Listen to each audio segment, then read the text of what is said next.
नमस्कार साथियों, स्वागत है आपका चहल एकेडमी के स्टेट पीसीएस चैनल पे।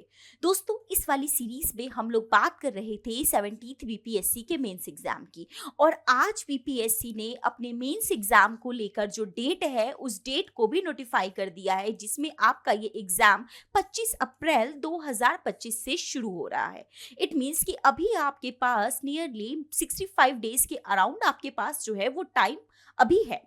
इस 65 डेज में अगर हम देखें तो यहाँ पे एक तो हमने हिस्ट्री के जितने मेजर सेगमेंट्स थे जहाँ से प्रश्नों की संभावना बन सकती है वो ऑलमोस्ट हमारा कवर हो चुका है। इसके साथ साथ इस चैनल पर आपको स्टैटिक्स जो है यहाँ इसको भी करवाया जा रहा है। तो यानी आप सांख्यिकी वाले विषय से भी अब यहाँ पर आप निश्चित हो सकते हैं। इसके साथ इकोनॉमी और आने वाले टाइम में जितनी भी आपके मेंस से जुड़े हुए जो टॉपिक है वो आपको यहाँ पर कराया जाएगा। फिलहाल बात करें अगर हिस्ट्री की, तो हिस्ट्री में हम लोगों का जो आज जो कोर थीम है वो है हमारा राष्ट्रीय आंदोलन में जो सबसे इंपॉर्टेंट इवेंट है भारत छोड़ो आंदोलन, इसमें बिहार का योगदान। जी हाँ, हमारा मेंस का अगर आप सिलेबस देखेंगे बीपीएससी का, तो बीपीएससी के मेंस के सिलेबस में क्या है, राष्ट्रीय आंदोलन और बिहार का उसमें योगदान।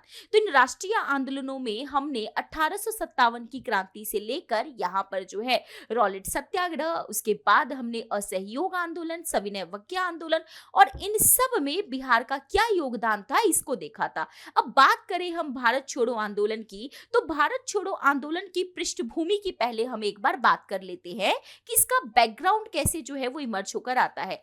लास्ट जो मूवमेंट हुआ था ये हुआ था हमारा सविनय अवज्ञा आंदोलन, ठीक है, जिसमें क्या किया था, नमक जो है उसके कर का विरोध किया गया था। इसके बाद क्या होता है, इसके बाद हमने बात की कि 3 गोलमेज सम्मेलन हुए, जिसमें क्या है सिर्फ दूसरे सम्मेलन में जो है वो गांधी जी जाते हैं, परंतु कोई सहमति ना होने की वजह से वापस आ जाते हैं और उसके बाद वापस सविनय अवज्ञा आंदोलन की वो शुरुआत करते हैं। परंतु इस दौरान जो है वो क्या कर लिया जाता है, गांधी जी को गिरफ्तार कर लिया जाता है और फिर यह आंदोलन भी कहीं ना कहीं एक तरीके से जो है इसको वापस जो है कुछ टाइम बाद ले लिया जाता है।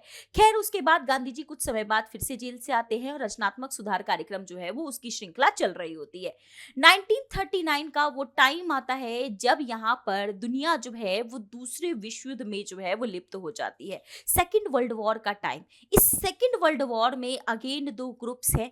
एक तरफ ग्रुप की बात करें तो एक और जहां यहाँ पर यूएसए, ब्रिटेन एंड रशिया है, वहीं दूसरी तरफ जो है यहाँ पे जापान, जर्मनी और यहाँ पर हमें जो है सो जापान, जर्मनी और इटली जो है इनका गठजोड़ देखने को मिलता है।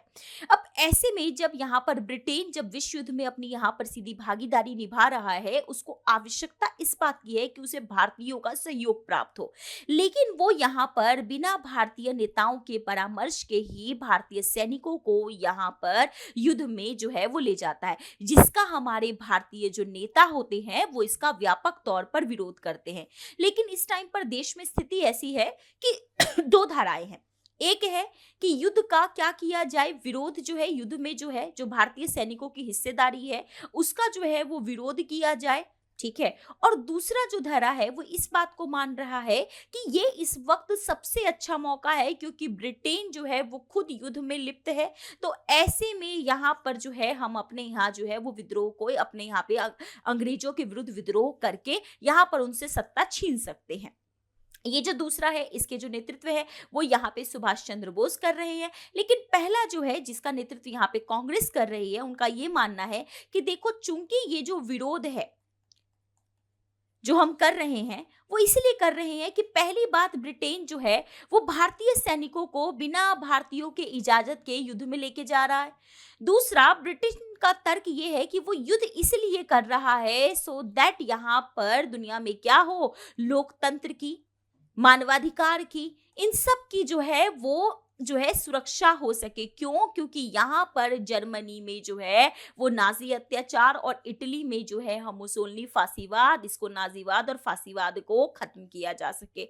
ऐसे में यहाँ पर भारतीयों का मत होता है कि भाई आप जो है आप यहाँ पर विश्व युद्ध में जा रहे हो ये कह के कि आप लोकतंत्र की स्थापना करना चाहते हो, आप यहाँ पर मानवाधिकार लेकर आना चाहते हो, आप नाजीवाद फांसीवाद का विरोध कर रहे हो, और आप खुद क्या कर रहे हो, आप यहाँ पर खुद हमें यहाँ पर गुलाम आपने हमें बना रखा है। तो एक गुलाम देश दूसरे की स्वतंत्रता के लिए कैसे यहाँ पर भागीदारी निभा सकता है? तो जरूरी है कि आप हमें आजादी दो। लेकिन दूसरा तर्क ये भी था कि यहाँ पर ऑलरेडी ये जो युद्ध हो रहा है वो नाजी और फासीवाद को हटाने के लिए हो रहा है, तो यहाँ पर व्यापक विरोध प्रदर्शन ना किया जाए। ऐसे में गांधी जी एक निर्णय लेके कहते हैं कि यहाँ पर वो क्या करेंगे, बिना किसी व्यापक आंदोलन के व्यक्तिगत सत्याग्रह करेंगे। और ऐसे में गांधी जी द्वारा जो है वो व्यक्तिगत सत्याग्रह का जो है वो आयोजन किया जाता है, जिसमें क्या है कि वो यहाँ पर जो ब्रिटिश नीतियां हैं उससे असंतुष्ट है, लेकिन साथ ही कोई वो यहाँ पे उन नीतियों में यहाँ पर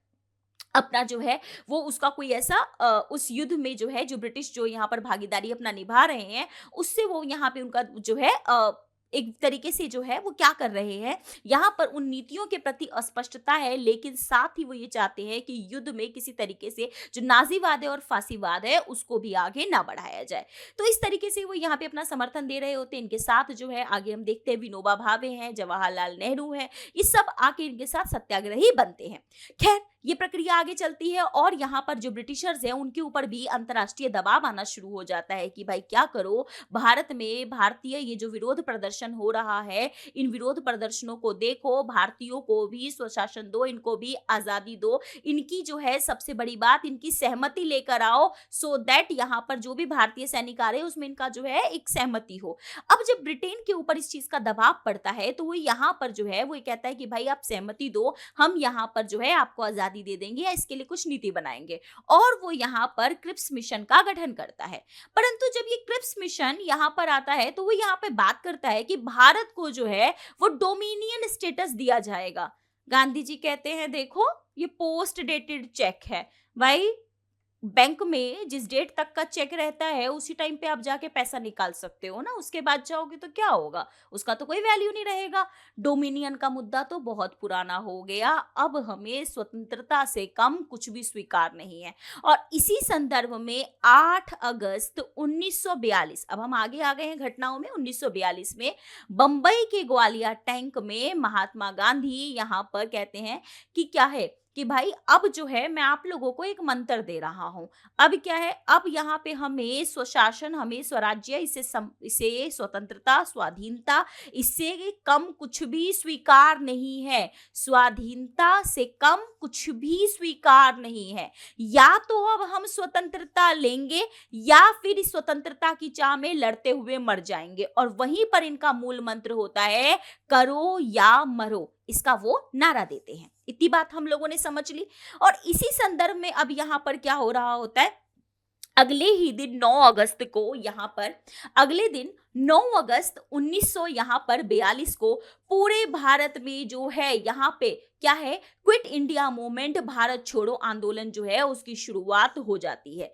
ये आंदोलन में कई बार अगर आपसे 8 नंबर में प्रश्न पूछ लिया जाए तो हो सकता है ये पूछा जाएगा कि भारत छोड़ो आंदोलन एक स्वतः स्फूर्त आंदोलन था। भारत छोड़ो आंदोलन एक स्वतः स्फूर्त आंदोलन था। इसका क्या मतलब होता है कि भाई ये स्वतः स्फूर्त आंदोलन था? इसका ये मतलब है कि इस आंदोलन में कोई एक मुख्य नेता नहीं था। ये आंदोलन जो है वो जनता के द्वारा नेतृत्व किया जा रहा था। क्या सच में ऐसा था? क्या आंदोलन जो है भारत छोड़ो आंदोलन को क्या हम स्वतः स्फूर्त कह सकते हैं? स्वतः स्फूर्त का मतलब है जो अपने आप चले, राइट ना। तो देखो जब इस आंदोलन की शुरुआत हुई तो महात्मा गांधी कहते हैं कि देखो हो सकता है हमें कल ही गिरफ्तार कर लिया जाए। ऐसे में अब इस आंदोलन को लीड करने के लिए कोई नेता आवश्यक नहीं है, अपितु इस आंदोलन का जो वास्तविक नेतृत्व करता होंगे वो यहाँ पर नेतृत्व करता होगी जनता। इस आंदोलन में जनता में क्या अमीर, क्या गरीब, क्या यहाँ पर जो है सो बुद्धिजीवी, या फिर कौन यहाँ पर किसान, या फिर यहाँ पर जमींदार, या फिर यहाँ पर जो है फैक्ट्री मालिक, हर वर्ग की, सभी वर्गों की बढ़ चढ़कर भागीदारी होती है। यहाँ पर नेताओं को जो है गिरफ्तार कर लिया जाता है, यहाँ पे महात्मा गांधी को गिरफ्तार कर लिया जाता है। राजेंद्र प्रसाद को जो है वो यहाँ पे गिरफ्तार करके जो बिहार का बांकीपुर क्षेत्र है, बांकीपुर जेल में लेके जाया जाता है। यहाँ पर हम लोग बात करें जयप्रकाश नारायण को, इनको गिरफ्तार करके जो है हजारीबाग के जेल में ले जाया जाता है। और यहाँ पर हम देख रहे हैं कि सभी को लगातार यहाँ पे जवाहरलाल नेहरू वे सबको गिरफ्तार यहाँ पर कर लिया जाता है। फिर भी इस आंदोलन का नेतृत्व जो है वो जनता संभालती है, जिसकी वजह से इस आंदोलन को हम स्वतः स्फूर्त आंदोलन कहते हैं। ये तो हमने एक बात की। अब बिहार का ओवरऑल इसमें क्या योगदान है? बिहार देखो ऐसे इंपॉर्टेंट है, बिहार के इस टाइम पर जैसे जो प्रमुख नेता है, हम उन नेताओं के जो है योगदान की बात करेंगे। तो पहला हम बात करें राजेंद्र प्रसाद की, राइट ना। राजेंद्र प्रसाद राजनीति के अजात शत्रु इन्हें कहा जाता है, महात्मा गांधी कहते थे।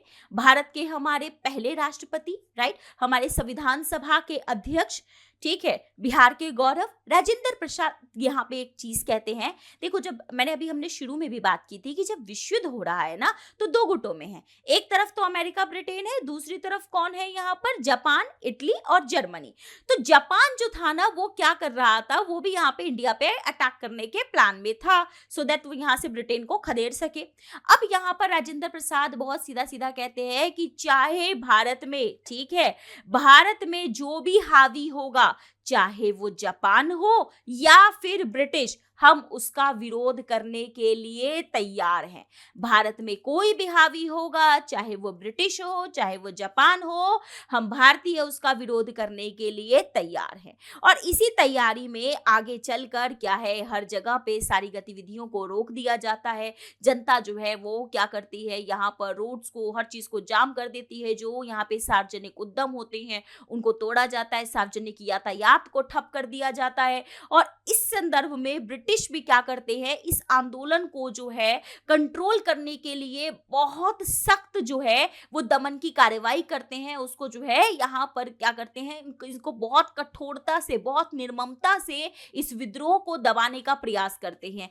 इसमें हम सबसे बड़ा, बिहार में अगर हम कुछ योगदान देखें तो सबकी अपने अपने योगदान है, लेकिन कुछ ऐसी चीज है जो हमारे लिए बड़ी मेमोरेबल हो जाती है, वो है हमारे यहाँ बिहार में ये 7 जो है विद्यार्थी, ये 7 विद्यार्थियों की मैं बात क्यों कर रही हूँ, ये 7 स्टूडेंट जो कि उस पूरा वहां पे उस पूरा विद्रोह में सबको जो है भी प्रेरित करने के लिए है। और आज भी जब हम बात करते हैं बिहार में, 11 अगस्त बिहार में इन शहीदी दिवस के रूप में मनाते हैं, ठीक है।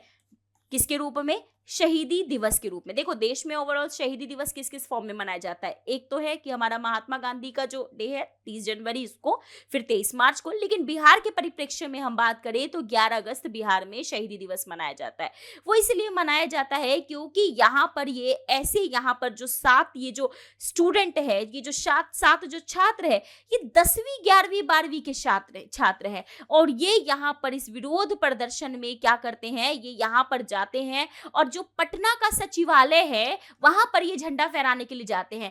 ऐसे में क्या होता है, जो ब्रिटिशर्स होते हैं वो इन पर लगातार जो है वो गोलियां चलाते हैं और इन 7 छात्रों की मौत हो जाती है। ये 7 छात्र होते हैं उमाकांत जो है प्रसाद सिन्हा, जो कि 11वीं कक्षा का मात्र एक छात्र है। यहाँ पे रामानंद सिंह, यहाँ पे बात करें सतीश प्रसाद झा, जगपति कुमार, इसके अलावा यहाँ पर बात करें राजेंद्र सिंह, ठीक है, और राम गोविंद सिंह। ये जो छात्र है इनके नाम जैसे आप चाहें तो लिख सकते हैं, जिससे क्या हो कि आपकी थोड़ा सा एक्स्ट्रा एज मिल जाता है। क्योंकि देखिए क्विट इंडिया मूवमेंट ना हर बच्चा पढ़ के जाएगा।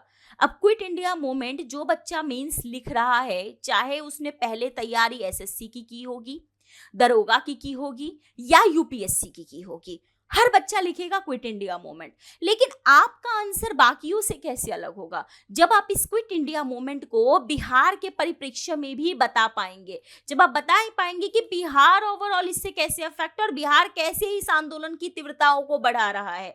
जब आप बिहार का पूरा रेफरेंस दे पाएंगे तो आप यहाँ बाकियों की तुलना में जो 1 नंबर है, 2 नंबर है, 3 नंबर है, इट ऑल डिपेंड्स ऑन कि क्वेश्चन 8 नंबर का आ रहा है या क्वेश्चन 38 नंबर का आ रहा है। अगर 38 नंबर का आ रहा है तो मेक श्योर कि आप नाम वाम को लिखिए, थोड़ा सा अच्छे से अपने आंसर को बनाइए। 8 में आ रहा है तो आप डायरेक्ट पॉइंट्स लिख के, सिर्फ 7 छात्र लिख के भी आप इसको समाप्त कर सकते हैं। इसके बाद अगर हम यहाँ पर बात करें तो ये बात सिर्फ 7 छात्रों की ही नहीं है, यहाँ पर मजदूरों की भी बढ़ चढ़कर भागीदारी हो रही है। टिस्को के जो यहाँ पे मजदूर होते हैं वो भी यहाँ हड़ताल पे चल जाते हैं। आपने प्रीलिम्स के टाइम पे रोहतास के बारे में पढ़ा होगा, जो क्या था, यहाँ पे सीमेंट फैक्ट्री है। यहाँ पर रोहतास में भी जो डालमिया नगर है, यहाँ के जितने मजदूर वगैरह होते हैं यहाँ के उद्योगों में, वो भी यहाँ पे इसका व्यापक जो है विरोध प्रदर्शन करते हैं। बिहार में हम बात करें पटना की, बात करें हम पूर्णिया की, हम बात करें सारण की, छपरा की, मुजफ्फरपुर की, ये सारे क्षेत्र, दरभंगा की, या फिर बात करें कृष्ण जो सिंह है उनका जो जगह है मुंगेर की, इन सारे क्षेत्रों से आंदोलन जो है वो तीव्र गति से आगे बढ़ता चला जाता है, जिसमें यहाँ पर जो है क्या है, यहाँ पर जो है सो इवन अगर हम लोग बात करें जो जेल में जिन कैदियों को रखा जाता है, जेल में भी लोग विरोध जो है वो कर देते हैं। जैसे कि यहाँ पर हम लोग अगर बात करें तो यहाँ पर क्या है कि धनबाद वाला जो क्षेत्र था, जो झरिया वाला क्षेत्र था, यहाँ पे क्या कर रहे हैं, यहाँ पे जो मजदूर हैं वो विरोध प्रदर्शन कर रहे हैं। भागलपुर का जो सेंट्रल जेल है वहां पर जेल के कैदी विरोध प्रदर्शन कर रहे हैं। इसी तरफ क्या हुआ, जो मुंगेर की मैंने आप लोग को बात की, मुंगेर में यहाँ पर एक अखबार निकाला गया जिसका नाम था आजाद हिंदुस्तान। क्या नाम था? आजाद हिंदुस्तान। जिसमें क्या हो रहा था, जनता को इस बात को बताया जा रहा था यहाँ पर जो है सो कि किस तरीके से जो है ब्रिटिश सरकार जो है वो यहाँ पर क्या कर रही है, किस तरीके से विरोध को निर्ममतापूर्ण तरीके से दबाने के कैसे प्रयास कर रही है, और यहाँ पे कौन कौन से अत्याचार ब्रिटिशर्स के द्वारा किए जा रहे हैं। अब ऐसे मामलों में ब्रिटिश भी कहाँ चुप होने वाले थे, वो भी उन्होंने, ब्रिटिश सरकार ने यहाँ पर अंग्रेजों के द्वारा भी एक न्यूज शुरू किया गया जिसे मुंगेर न्यूज कहा जाता है, और उसमें उन्होंने अपना जो है पक्ष रखना शुरू किया। खैर, तो इस तरीके से यहाँ पर जो है बाकी अंग्रेजों ने सरकारी तंत्र का बहुत निर्ममता से प्रयोग करते हुए जो यहाँ पे आंदोलनकारी थे उनको यहाँ पर जेल में डालने का प्रयास किया। खैर, वो जितना प्रयास करते उससे भी ज्यादा यहाँ पर क्या हो रहा था, उससे ज्यादा तरीकों से जो है विरोध और उग्र होता चला जा रहा था। ऐसे उग्र विरोध में कुछ चीजों ने इस विरोध को, इस विरोध प्रदर्शन को, इस आंदोलन को तीव्र बनाने में कुछ चीजों का बड़ा योगदान रहा। वो थे यहाँ पे आजाद दस्ता। तो हो सकता है आपसे एग्जाम में इस आजाद दस्ता पर भी 8 नंबर का पूछ ले, क्योंकि ये आजाद दस्ता बिहार के परिप्रेक्ष्य में बहुत इंपॉर्टेंट है। इस आजाद दस्ता से ही जुड़े थे कौन? जयप्रकाश नारायण। और ये ही उनका यहाँ पे उनका जो जुड़ाव है, जो आज उनकी राष्ट्रीय स्तर की जब हम उनकी बात करते हैं तो आजाद दस्ता में उनकी भूमिका बहुत बहुत ज्यादा प्रमुख रही है। तो ये आजाद दस्ता क्या था? जब 1942 में ये भारत छोड़ो आंदोलन शुरू हुआ तो ऐसे में यहाँ पर जो है जो जयप्रकाश नारायण है और उनके साथ उनके बाकी जो सहयोगी है, चाहे वो योगेंद्र शुक्ला हो या फिर वो सूरज नारायण सिंह हो या फिर वो यहाँ पर जो है सो सूरज नारायण सिंह हो या फिर यहाँ पर जो है गुलाब सिंह हो, ये सारे लोगों को क्या कर लिया गया, गिरफ्तार करके हजारीबाग जेल ले जाया गया। हजारीबाग जेल जब ये लोग गए तो इसी दौरान इनको एक बार मौका मिला आगे, जब यहाँ पर क्या है दिवाली वाली रात को जेल से बाहर भागने का। और ऐसे में ये लोग जो है जयप्रकाश नारायण, सूरज नारायण सिंह, ये लोग क्या करते हैं, जेल से बाहर निकल जाते हैं। और जेल से बाहर निकल कर ये यहाँ पर बिहार गया के क्षेत्र में से अपने अपना जो है अलग अलग क्षेत्र में बट जाते हैं, जिससे अंग्रेज इन्हें आसानी तक इन तक ना पहुंच सके। उसके बाद जयप्रकाश नारायण द्वारा क्या है कि जो नेपाल का जो तराई वाला क्षेत्र है वहां पर इस आजाद दस्ते का गठन किया जाता है, जहां पर जो लड़ाके होते हैं उनको यहां पर प्रशिक्षण देने का काम किया जाता है। अब यहाँ पर कैसा प्रशिक्षण? इनको हथियार चलाने का प्रशिक्षण, अंग्रेजों से लड़ने का प्रशिक्षण, सार्वजनिक यातायातों को ठप करने का प्रशिक्षण, यहाँ पर अंग्रेजों से एक तरीके से लोहा लेने का प्रशिक्षण। अब इसमें इनके साथ इनकी प्रमुख जो भागीदारी होती है वो होती है राम मनोहर लोहिया जी की। जी हाँ, और इसके अलावा इसी के तर्ज पर ये जो आजाद दस्ता है, इसी के तर्ज पर बिहार में भी जो है स्वतंत्र आजाद दस्ता परिषद का भी गठन सूरज नारायण सिंह के नेतृत्व में किया जाता है। खैर, अब बात यह है कि ऐसे में इन आंदोलनों में जहां एक तरफ अंग्रेज जो है बार बार महात्मा गांधी को कहते हैं कि देखो आप तो हिंसावादी हो, अब देखो कितनी हिंसा हो रही है, आप एक काम करो, इनका जो है इनको बोलो ये गलत है, आप लिखो अखबार में कि ये चीज गलत हो रहा है, आप इनको बोलो आंदोलन वापस ले। गांधी जी ने कहा नहीं, मैं कुछ नहीं बोल रहा, ठीक है, वैसा लिखना नहीं है, कुछ नहीं बोल रहा। कहने का क्या मतलब है, गांधी जी कहते हैं कि भाई ये जो आंदोलन हो रहे हैं ये कहीं न कहीं ब्रिटिश नीतियों की प्रतिक्रिया के ही फलस्वरूप हैं। इसका क्या मतलब है कि ब्रिटिश नीतियों की ही प्रतिक्रिया है। इसका मतलब है कि अंग्रेजों द्वारा जो अत्याचार किए गए हैं ये उन अत्याचारों की ही प्रतिक्रिया है। अगर अंग्रेज चाहते हैं, ब्रिटिश सत्ता ये चाहती है कि इन आंदोलनों को रोका जाए तो वो शीघ्र अतिशीघ्र भारतीयों को सत्ता जो है वो सौंपने का प्रयास करे। तो ऐसे में गांधी जी द्वारा जो है इस आंदोलन को अभी यहाँ पर वापस लेने से इनकार कर दिया जाता है। और यहाँ पर जो है गुप्त रूप से आप देखेंगे कि उषा मेहता है वो रेडियो का संचालन करती है। यहाँ पे जयप्रकाश नारायण है, इनके द्वारा आजाद दस्ते का गठन किया जाता है। अब बात यह है कि ये आजाद दस्ते वाले इतना हिंसा का सहारा क्यों ले रहे होते हैं। देखिए इसके पीछे दो चीजें होती हैं। पहला कि इस दौरान ऑलरेडी जो भारतीय आम जनमानस है, जो भारतीय आम जनमानस है, इन जनमानस में कहीं ना कहीं आक्रोश आ रहा है, क्रांति की भावना आ रही है। ऐसे में इस भावना को, इस आक्रोश को, इस गुस्से को, इस ऊर्जा को एक सही रूप देना आवश्यक था। अगर इन्हें सही रूप नहीं दिया जाता तो फिर दिक्कत हो सकती थी। तो क्यों ना इनको सही डायरेक्शन में, इनको एक सही नियोजित तरीके से ब्रिटिश के अगेंस्ट जो है वो प्रयोग किया जाए। दूसरा ये है कि अगर यहाँ पर जो है सो अगर किसी भी तरीके का अंग्रेजों के द्वारा जो है प्रतिक्रिया स्वरूप जिस तरीके से दमनात्मक कार्रवाई हो रही थी, जिस तरीके से उनके द्वारा जो है हथियारों का प्रयोग हो रहा था, ऐसे में उसके प्रत्युत्तर का जवाब देने के लिए भी एक जो है वो संगठन, एक ग्रुप चाहिए था, जिसकी वजह से यहाँ पे जो है वो आजाद दस्ते का पूरा जो है वो निर्माण जो है कराया जाता है।